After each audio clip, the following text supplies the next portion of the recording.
ગીતશાસ્ત્ર 37, ગીતશાસ્ત્રનું પુસ્તક 37મો અધ્યાય, ભજન સંહિતા 37, પાનું નંબર 506, 1 થી 5 કલમ. Hallelujah, hallelujah. પ્રાર્થના કરીએ. જીવંત અને પ્રેમાળ પ્રભુ, તમારો ખૂબ ખૂબ આભાર. તમે કહ્યું છે કે માણસ ખાલી રોટલીથી નહીં, દેવના વચનથી જીવશે.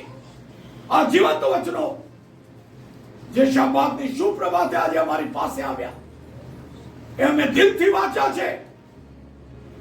કાનથી મન અને મનથી હૃદય સુધી પહોંચાડવાની, એને ફળીભૂત કરવાની જવાબદારીને સામર્થ્ય પવિત્ર આત્મા તમારી પાસે છે. અમે અમારી જાતને પવિત્ર આત્માને આધીન કરીએ છીએ.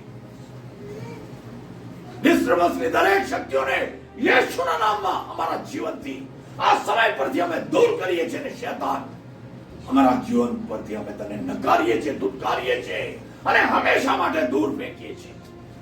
પવિત્ર આત્મા, દાઉદ કહે છે, તારા વચને મને જીવાડ્યો છે. એ વચન દ્વારા મળતું જીવન, એ વચન દ્વારા મળતો સ્વર્ગીય પ્રકાશ, એ વચન દ્વારા મળતો દિલાસો, એ વચન દ્વારા મળતા સંસ્કારો, આજે અમે મહાન બદલાવની અપેક્ષા સાથે તમારી આગળ રાખીએ છીએ. અને અમારો વિશ્વાસ છે કે આ વચન અમને મત કરતા મીઠા લાગનાર છે. અને આજે આ વચનો દ્વારા અમે આશીર્વાદિત થનાર છીએ. ઈશુ અમારા પ્રભુના નામમાં પ્રાર્થના કરીએ છીએ. બાપ, સાંભળો અને માન્ય કરો. Hallelujah, hallelujah, hallelujah. બાઇબલ કહે છે, ભોંડું કરનારાના લીધે તું ખીજવાઈશ નહીં અને અન્યાય કરનારાઓની ઈર્ષા કરીશ નહીં. આજે ઈર્ષા અદેખાઈમાં, બદલો લેવાની ભાવનામાં આપણે આપણી આશીષો બરબાદ કરતા હોઈએ છીએ. અને દેવ કહે છે, તું કોઈનો ન્યાય ન કરીશ અને તું કોઈનો બદલો ન લઈશ. ન્યાય કરવો અને બદલો લેવો ઈશ્વર કહે છે મારું કામ છે. અને આજે એના મહાન સેવક દાઉદ દ્વારા પ્રભુ તમને ને મને શિક્ષણ આપી રહ્યા છે અને કહી રહ્યા છે કે ભૂંડું કરનારને લીધે તું ખીજવાઈશ નહીં. ગુસ્સો એ નસ નસમાં ભરેલો છે, સ્વભાવમાં છે, પણ છતાંય એ આપણાથી દૂર થાય એવા પ્રયત્નો, એ દૂર થાય એના માટે પ્રાર્થના ઓછી પડતી હોય તો બીજાને કહો કે મારામાંથી આ ગુસ્સો જતો રહે. કેમ કે મારા ગુસ્સાને લીધે મારું જીવન ખરાબ થાય છે, મારી આશીષો બરબાદ થઈ રહી છે અને હું ઈશ્વરી શાંતિનો અનુભવ નથી કરી શકતો.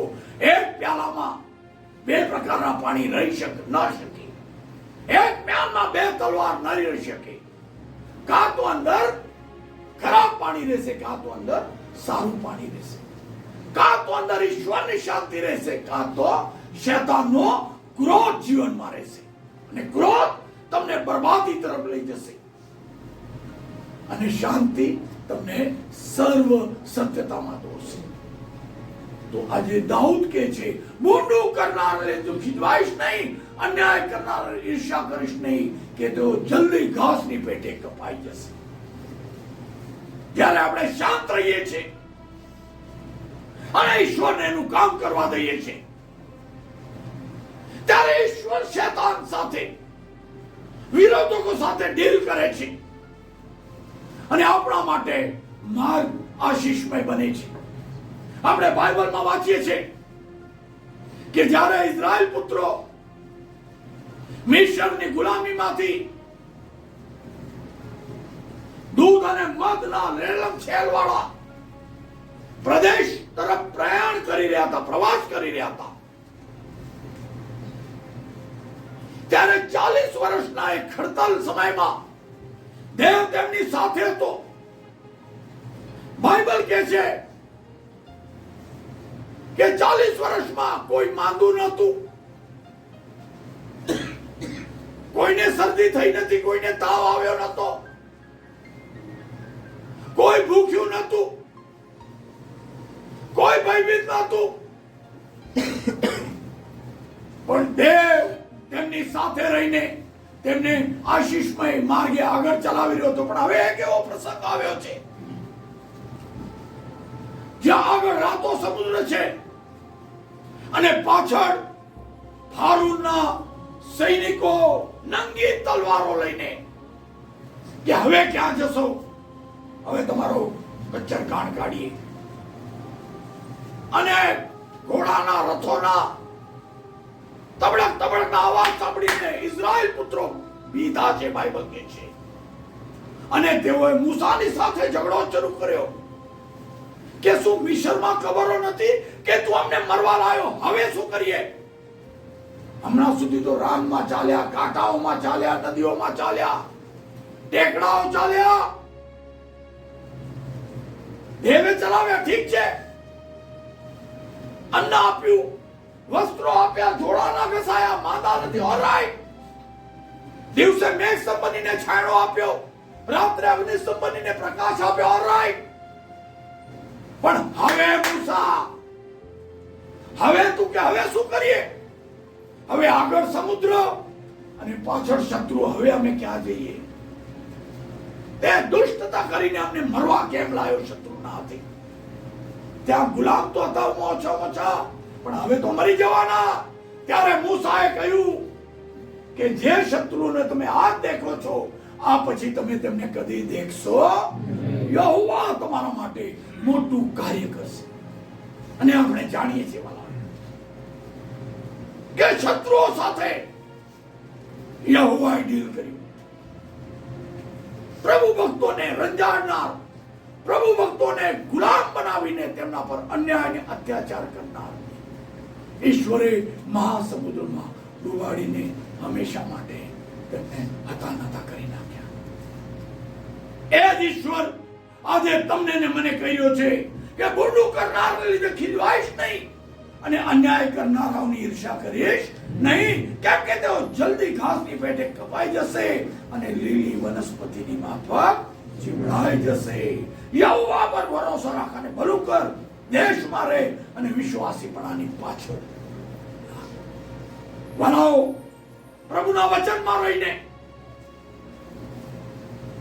પ્રભુનો હાથ પકડીને જો આપણે આગળ ચાલતા રહીએ તો જેને 3 વર્ષની કારની મૃત્યુની ખાઈમાંથી, કોરોનાના સમયમાંથી આપણે નીકળેલા લોક છીએ વાલાઓ, જ્યારે વિશ્વમાં વિશ્વ રચાયું ત્યારથી એ છે આવું મરણ, આવું ભય, આવી ચિંતાઓ અને આવા ભયંકર પ્રસંગો કોઈએ કદી જોયા નતા. પણ એ 3 વર્ષનો પીરિયડ આપણે જોયો.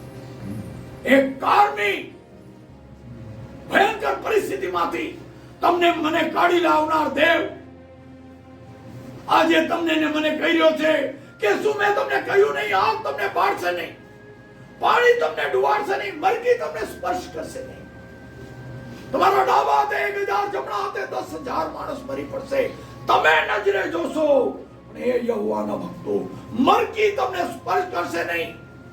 મોંઘવારી તમારા ઘરમાં આવતું દૂધ, મધ, ઘી, ચોખા, શાકભાજી રોકી શકશે નહીં. હા, યહોવાની વાણી છે. આપણે જો યહોવા પર વિશ્વાસ રાખી, ચિંતા કર્યા વગર તેનો હાથ પકડીને સ્વર્ગના રાજ્ય તરફ આગળ ચાલવાની આજે ટેક લઈએ, નિર્ણય કરીએ, તો પૃથ્વી પરનું જીવન આશીર્વાદિત કરવા માટે, અને જેને દાઉદને ધૂળમાંથી ઉઠાડીને ગરીબ અને ખડતલ જીવન જીવી રહેલા દાઉદને જેણે ઇઝરાયલના મહારાજાના સિંહાસને બેસાડ્યો અને એના છોકરાને એણે મહારાજા બનાવ્યો અને એને કહ્યું કે તારી પેઢી દર પેઢી તારા ઘરમાંથી રાજાઓ થતા રહેશે. એ રાજાઓનો વારસો તમને આપનાર, એ જ રાજપુત્રો અને રાજકન્યાઓ તમારા ઘરમાં નિર્માણ કરનાર અને પૃથ્વી પરનું તમારું જીવન આશીર્વાદિત કરનાર, તમારા કોઠારોને, તમારી વખારોને, તમારા ભંડારોને સદા છલકાતા રાખનાર દાઉદનો ઈશ્વર આજે તમને ને મને દાઉદના મોઢે કર્યો છે. બોંડું કરનાર લીધે ખીજવાઈશ નહીં, અન્યાય કરનારોને ઈર્ષા કરીશ નહીં, તો કોઈનો બદલો લઈશ નહીં, કેમ કે તેઓ જલ્દી ઘાસની પેટે કપાઈ જશે. જેમ મેં તમને અનેક ઉદાહરણો આપ્યા વાલાઓ, કે જ્યારે આપણે શાંત રહીએ છીએ ત્યારે યહોવા આપણા માટે લડે છે. Hallelujah, hallelujah, hallelujah, hallelujah. ઘણા દિવસ પછી મોકો મળ્યો છે અને સમય છે ત્યારે ગુજરાતમાં નવું આવ્યું. વિરોધકોને તો કોઈ કમી જ નહીં. હું કોઈમાં, તમે મારા સ્વભાવથી જાણો છો કે કોઈની અંદર દખલઅંદાજી નહીં કરવાની. બસ હું મારો પ્રભુને મારી સેવાઓ કર્યા કરું. પણ સતત વિરોધ અને વંટોળથી ઘેરાયેલો ત્યારે પણ હતું ને આજે પણ. પણ મેં કદી વિરોધ વંટોળની પરવા કરી નથી. કોઈ બુંડું બોલનારને સાથે તું કેવું આમ બોલે છે હું પૂછવા જતો નથી. પણ યહોવા મારા પક્ષમાં રહીને હંમેશા લડતા રહ્યા છે. એક જુવાન હંમેશા ચોકડી પર ઉભો રહીને એ સાંભળનાર છોકરાઓ જુવાનો આજે પણ જીવે છે, મારા મિત્રો છે. એ કહેતો તો આ પાસ્ટર જોશીની પાછળ ના પડો, નહીં તો તમારા બેહાલ થશે, આપણી મંડળીઓ ના છોડાય. પ્રાર્થના કરવી તો જાઓ ભલે એની પાસે, દેવળમાં નહીં જવાનું. એમ કે જે કાલે ભાગી જશે અને બધા રખડતા થઈ જશો અને ચાલો ના ભાગે તો આપણે મરી જઈશું, તો આપણને દફનાવશે ક્યાં? આ માણસ પાસે પોતાના ઠેકાણા નહીં, રહેવા ઘર નહીં. આવું વિનોદ નામનો એક ખ્રિસ્તી યુવક છડેચોક અપમાન કરવા માટે લોકોની આગળ દુર્ભાષણ કરતો. એને અનેક સંતો સમજાવતા કે દેવના સેવકની વિરુદ્ધ ના બોલવું જોઈએ. એને તારું શું બગાડ્યું છે? તારે આવું હોય તો આવ, ના હોય તો ના આવતો. પણ વાલાઓ સતત તોડકામાં ઉભો રહીને આ રીતે વિટંબણાઓ વરસાવતો રહ્યો. એક સમય આવ્યો કે આજ તમને ક્યાં કબરમાં દાટશે એમ કહીને લોકોને પીવડાવવાનો પ્રયત્ન કરનાર માણસ પૃથ્વી પરથી ગાયબ થઈ ગયો. Hallelujah, hallelujah. આજે જીવે છે જુવાન. એમાંથી એક જુવાન રણજીતભાઈ બેઠા છે. આ બાબત અનેક લોકોને તમે પૂછી શકો છો. એમના પપ્પા હમણાં પ્રભુ પાસે કે આ સત્ય વાત છે કે ખોટી છે. ગાયબ થઈ ગયો. લોકોને લાગ્યું ખૂબ દારૂડિયો છે, દારૂ પીને ક્યાંક પડ્યો છે, આવશે 2 દિવસે, 3 દિવસે, 2 દિવસે, 3 દિવસે, અઠવાડિયું થયું. છેવટે પોલીસ સ્ટેશનમાં કમ્પ્લેન કરી. વાલાઓ વર્ષો પહેલાની વાત છે. હું 94-95 ની વાત કરું છું. આજે વાણા વેગ્યા. એ માણસનો ક્યાંક ફોટો ન મળ્યો, ક્યાંક લાશ ન મળી, કોઈ ગાંડા ઘરમાં ન મળ્યો. જે લોકોને કબર બતાવીને દેવના માણસની ટીકા-ટીકડ કરતો હતો, એ માણસનો આજ સુધી ક્યાંય ફોટો એ લોકોને નથી મળ્યો. Hallelujah, hallelujah, hallelujah, hallelujah. એક રૂમાલવાળાની વાત હું કહું છું. જ્યારે હું નવો ગુજરાતમાં આવ્યો હતો, કોઈની ઓળખાણ નહીં, પાળખાણ નહીં, સુવાર્તાના ચોપાનિયા લઉં. મને ગુજરાતી પણ ઠીકથી બોલતા ના આવડતું ત્યારે, અસ્ખલિત નહોતું ત્યારે મારું ગુજરાતી. તો ચોપાનિયા લઉં અને મંગલ બજારમાં, જ્યાં તમે હમણાં ખરીદી માટે જાઓ છો, હું પણ અમુક વાર જો મને જવું પડે છે અને સ્પોટ જોઉં એટલે મને મારી જૂનું જીવન યાદ આવે છે. અહીં ઉભા રહીને હું સુવાર્તા પ્રગટ કરતો. ચોપાનિયા લઈને ઉભો રહું અને આપું. અને ફ્રૂટ વાળા, આજુબાજુના ઠેલા વાળા મારા પર પ્રેમ કરે કે આ સારો માણસ છે, આવે છે, પ્રભુના વચન અમને આપે છે, એ લોકો એ વાંચે, બીજાને આપે. પણ એક રૂમાલ વાળો વાલાઓ બડબડ કરે, ગંદુ ગંદુ કંઈક બોલે, અને આ બાકીના લારી વાળા એને ધમકાવતા, હું કે તો उसको बोलने दो यार, જે મગજનો અસ્થિર માણસ છે, હશે કઈ. આપણને ખબર પડે કે શૈતાન એના દ્વારા મારું કાર્ય રોકવા માટે પ્રયત્ન કરી રહ્યો છે. પણ આ થતું રહ્યું. હું જ્યારે પણ સુવાર્તા વહેંચવા ત્યાં જાઉં એટલે પહેલાનો થનગનાટ ચાલુ થઈ જાય, ગંદી ગાળો બોલે, કઈ કઈ કરે. હું મારા ચોપાનિયા પુરાને તે છોડી બધાને મળું, ચાવા એમની જ પી અને પાછો આવું. પ્રેઝ ધ લોર્ડ, એમને આશીષ આપીને. થોડા દિવસ ગયા, રૂમાલ વાળું ગાયબ. હાલેલુયા. ગામડે ગયો છે, આવશે પાછો. બાઇબલ પર 2 હાથ છે મારા વાળા. જૂઠું બોલનારને દેવ કદી છોડતા નથી. બીજી વાર ગયો, ના દેખાય. ત્રીજી વાર ગયો, ના દેખાય. પછી मैं कुतूहलवश पूछूं, क्यों रुमाल वाला मेरा दोस्त कहाँ नहीं दिखाई दे रहा है? कि हम भी सब चिंता कर रहे हैं, अभी तक उसका जगह हमने खाली रखी है, मगर नहीं बोल के गया है. कहाँ गया पता नहीं. वाला वो प्यार नो दाड़ो આજની ઘડી એ રૂમાલ વાળો ફરી કદી દેખાયો નહીં. Hallelujah, hallelujah, hallelujah. પથારા વાળા પોતાની જગા માટે ખૂન ખરાબા કરે છે, એમની જગા પર કોઈ બીજો આવી શકે નહીં. દેવના લોકોની વિરુદ્ધ ચાલે છે, પ્રભુ એમની સાથે લડે છે. તો બાઇબલ આજે કહે છે કે તમારી કોઈ સાથે લડાઈ હોય, કોઈએ તમારું અપમાન કર્યું હોય, કોઈએ તમને દુઃખ દીધું હોય, બાઇબલ કહે છે તું કોઈનો ન્યાય કરીશ નહીં, તું કોઈનો બદલો લઈશ નહીં. ન્યાય કરો અને બદલો લેવો મારું કામ છે. આજે બાઇબલનું વચન પણ આવે છે, ભૂંડું કરનારને લીધે તું ખીજવાઈશ નહીં અને અન્યાય કરનારાઓની ઈર્ષા કરીશ નહીં, કેમ કે તેઓ જલ્દી ઘાસની પેટે કપાઈ જશે અને લીલી વનસ્પતિની માફક ચીવડાઈ જશે. યહોવા પર ભરોસો રાખ અને ભલું કર અને તેના દેશમાં રહે અને વિશ્વાસીપણાની પાછળ ચાલતો રહે, જેથી તું યહોવામાં આનંદ કરીશ. તારા હૃદયની ઈચ્છાઓ પૂરી પાડશે અને તારા માર્ગો યહોવાને સોંપ.